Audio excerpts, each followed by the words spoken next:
All right, here we are at AWSI. We're at the F1 booth with legendary founder of F1, Raphaël Salles. Nice to see you. Nice to see you, Shane.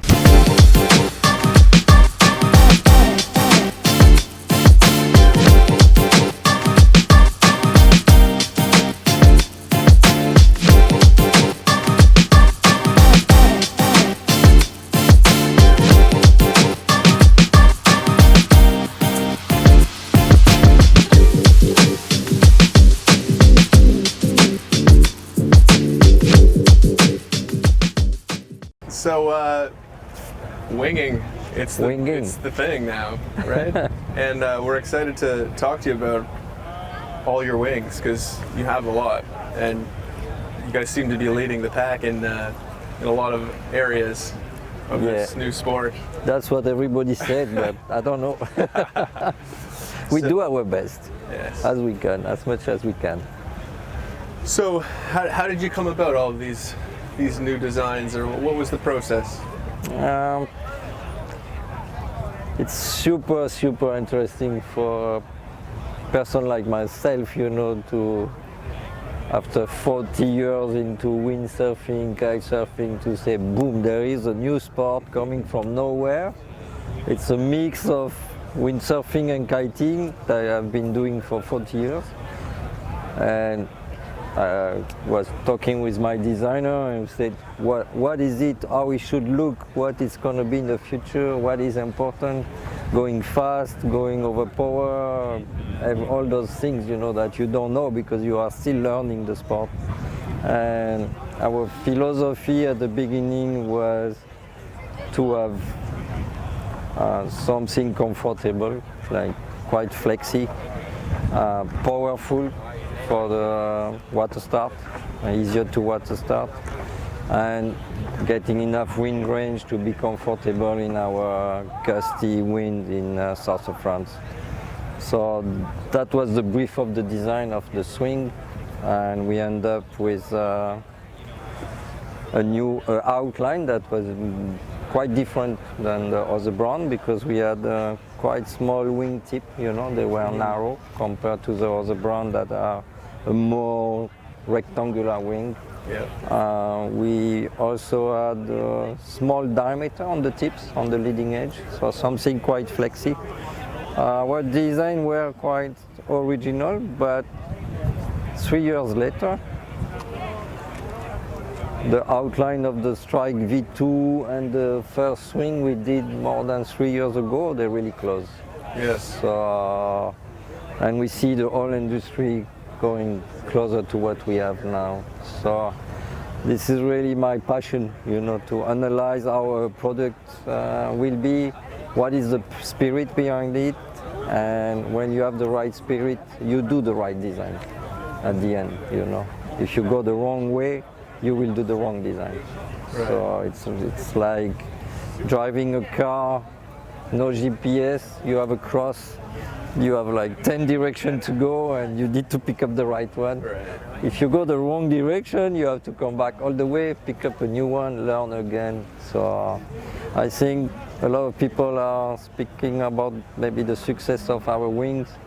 And if you see our design, the outline is the same, the profile is about the same, the number of handles, the fact that we were the first one to have a harness line right at the beginning on the wings, and it's really like a constant road, and we improve a little bit every year, something that was great at the beginning. Yes. It's a bit like the Bandit. After 16 years of the Right. same delta C-shaped concept, we took a road and we stick to it and we improve. A lot of work. And that goes into the same with the hydrofoils, right? You have a lot. Yeah, it's a bit the same spirit. Yep. Yeah. On hydrofoil, you have many challenges. You have the design part, but you have the construction part, and the assembling. Many people do not really talk about assembling the parts, but our challenge was to have the minimum piece. So the less screws you have, the less problem you have. So the fact that we start straight away with monoblock front wing, no screws, the mast foot, be able to have an aluminum mast, a carbon mast on every foil, every fuselage will fit on everything. The kite surfers should have the same mast and the wing and the surf foilers. Right. All those little things are making your brand more clear, more effective. And when the foil is finished, we spend much time on the layup, you know, what carbon you will use, high modulus, which direction, which place. So it's really design, assembling, and layup and construction. This is the challenge for foiling. Neat. Beside the design, the program, and all the other parts. Yeah, I mean the number of wings, or like hydrofoil wings, front wings, has just exploded over the last... The number of models. Yeah, the number of models. Yeah. And I think it's a challenge for sometimes the consumers to like look at these. Like, wow, which one? I know. So how did you guys approach that? You have a new sport. Yeah. You have people fully beginner, not coming from kiting or windsurfing, and they want to learn our sport.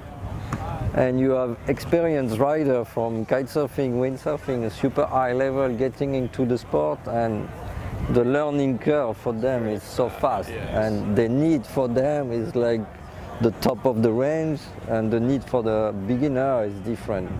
So our challenge is to satisfy the top riders, the top customers, and the normal customer too. So that's why we end up with a super fast learning curve and a huge amount of product, because you need to satisfy everybody. And then you have people doing jumping, freestyle, some they go for downwind, some they go for surfing. In every discipline popping up every month, I will say.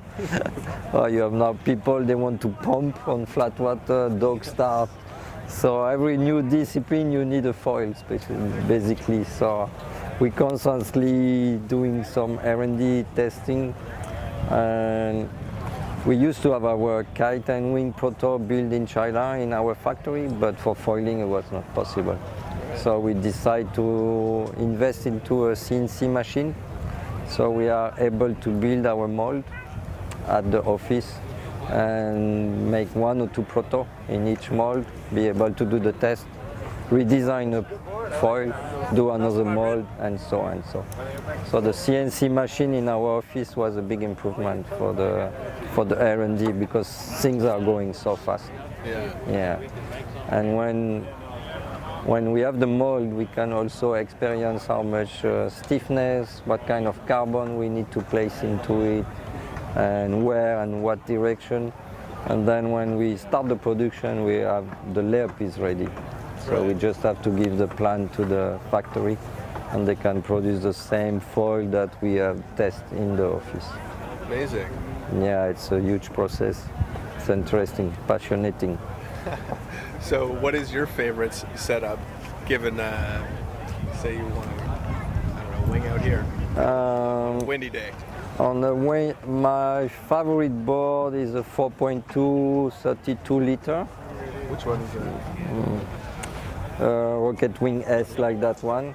That's a 4.8, but maybe this is a 4.6, so a little bit smaller than this.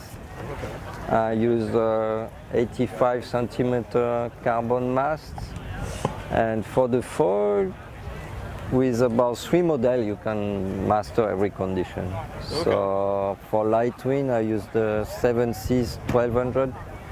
It's big enough foil to gain on the planing if it's light. Light is like 10 to 15 knots, and fast enough so you can create wind because you're having speed. It's a good foil if you have to free fly a bit on small chop, small condition. Then if it's picking up, a Phantom 840 or 940 will be my favorite if you have a lot of surfing, you know. And if it's more downwind, I will prefer the Eagle model. So Eagle 790 or 890 will be my favorite too. So I can cover light wind to downwind to surfing with 3 different foils. That's pretty cool because you can go traveling with that. And one mast, 2 boards I need. Yeah. I have a 60-liter board for the light wind days, and then 32-liter if we go above 20 knots. It's okay. Cool. And for the foil range, our guideline is the aspect ratio. Each range has 1 aspect ratio and 1 program. So the aspect ratio is giving you the program. If you're into downwind, you need a lot of aspect ratio to get the glide and the finesse, longer span. So we play around 9 aspect ratio. The 7 Cs is more like a 7.5 aspect ratio. And the Phantom, more for surfing, they are around 6.5. So the aspect ratio is giving you the line. Right. Yeah, and each model has 1 aspect ratio.